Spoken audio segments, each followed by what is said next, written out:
नमस्कार साथियों, अभी 5 मिनट पहले की सबसे बड़ी खबर आपको बता दें।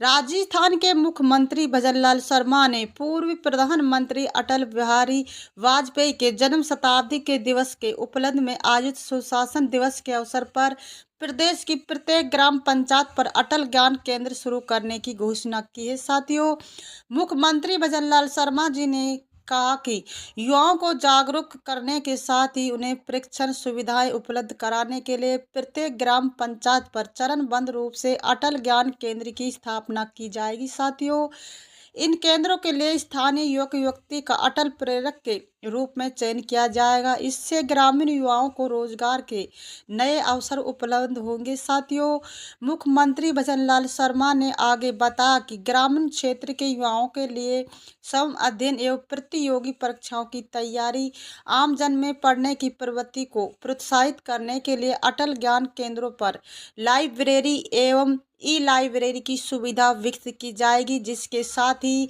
इन केंद्रों पर कैरियर काउंसलिंग की सुविधा भी उपलब्ध कराई जाएगी। मुख्यमंत्री भजनलाल शर्मा ने आगे बताया कि पात्र व्यक्तियों एवं परिवारों तक सरकारी योजना का लाभ सुनिश्चित करने के लिए अटल प्रेरक कार्य करेंगे। उन्होंने कहा कि ई मित्र की तर्ज पर इन केंद्रों पर भी कल्याणकारी योजना के आवेदन पर अतिरिक्त जाति, जन्म एवं मृत्यु प्रमाण पत्र, मूल निवास एवं राशन कार्ड अत्यधिक जन सुविधा उपलब्ध कराएगी। साथियों, इससे ग्रामीण स्तर पर आम जन के कार्य सुलभ एवं सुगम रूप से उत्पादन हो सकेंगे। उन्होंने कहा कि राज्य सरकार इन केंद्रों के विकास पर लगभग 5 करोड़ रुपए का व्यय करेगी। मुख्यमंत्री भजनलाल शर्मा ने कहा कि भारत रत्न की श्री वाजपेयी की स्मृति में राज्य सरकार ने 26 दिसंबर को प्रत्येक ग्राम पंचायत समिति मुख्यालय पर अटल जन सेवा शिविर आयोजित करने का निर्णय भी किया। साथ ही हमारी सरकार ने ई गवर्नेंस अवार्ड का नाम बदलकर अटल ई गवर्नेंस अवार्ड का राजकीय विद्यालयों के कंप्यूटर कक्ष का नामकरण अटल कंप्यूटर कक्ष करने की तैयारी का निर्णय भी किया है। साथियों, बता दें, राजस्थान के मुख्यमंत्री भजनलाल सरकार अब सहयोग आंदोलन को भी अधिक सख्त एवं समृद्ध बनाने के लिए प्रदेश में नए को ऑपरेटिव कोड ला रही है। इन नए कोड को अमली जामा पहना के लिए समिति भी बनाई गई है। साथियों, वे बात मुख्यमंत्री भजनलाल शर्मा ने कही। केंद्रीय गृह मंत्री अमित शाह को नई दिल्ली में सरकार के समृद्धि अभियान कार्यक्रम को संबोधित कर रहे थे। मुख्यमंत्री भजनलाल शर्मा RIC में आयोजित राज्य स्तरीय कार्यक्रम में इस कार्यक्रम में वीडियो कॉन्फ्रेंस के माध्यम से जुड़े।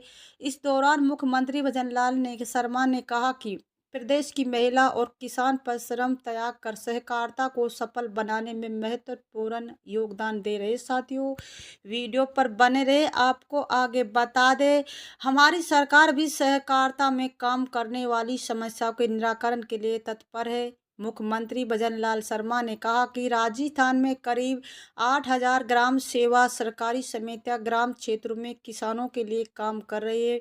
हमारी सरकार का लक्ष्य है कि इन समितियों में अधिक से अधिक महिलाओं को जोड़ा जाए, जिससे महिला आर्थिक रूप से सशक्त हो।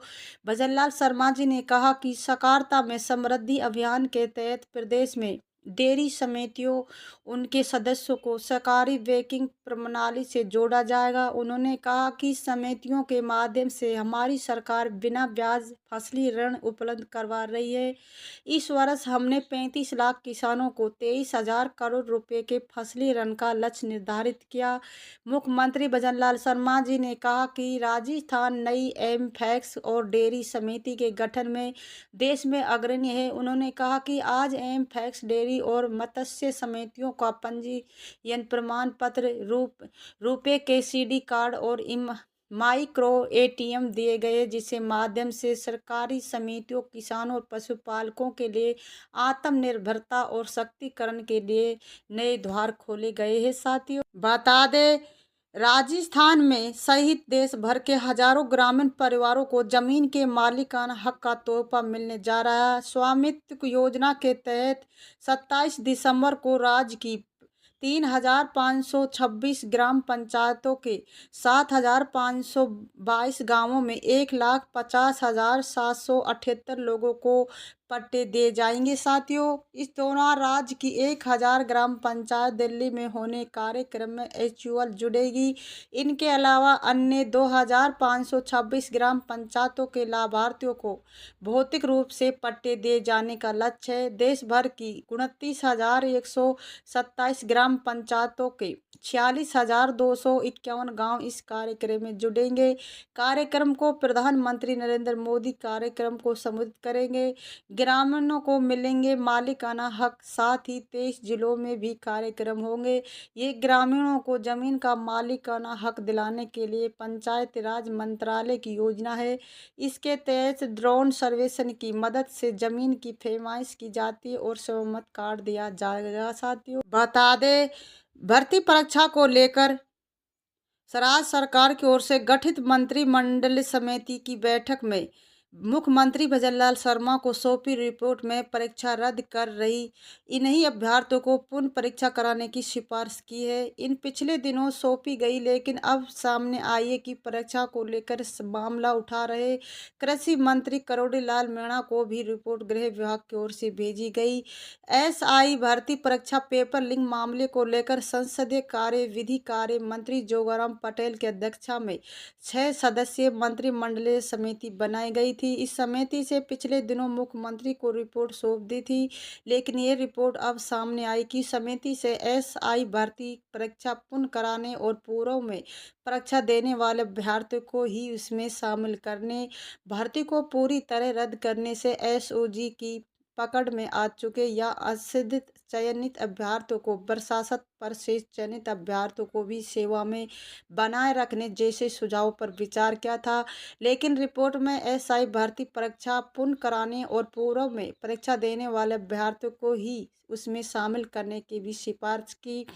भर्ती में 859 पदों पर हुआ चयन। एसआई भर्ती 2021 के जरिए 859 पदों पर चयन किया गया। इसमें से करीब चयनित 50 उपाध्यक्ष गिरफ्तार हो चुके।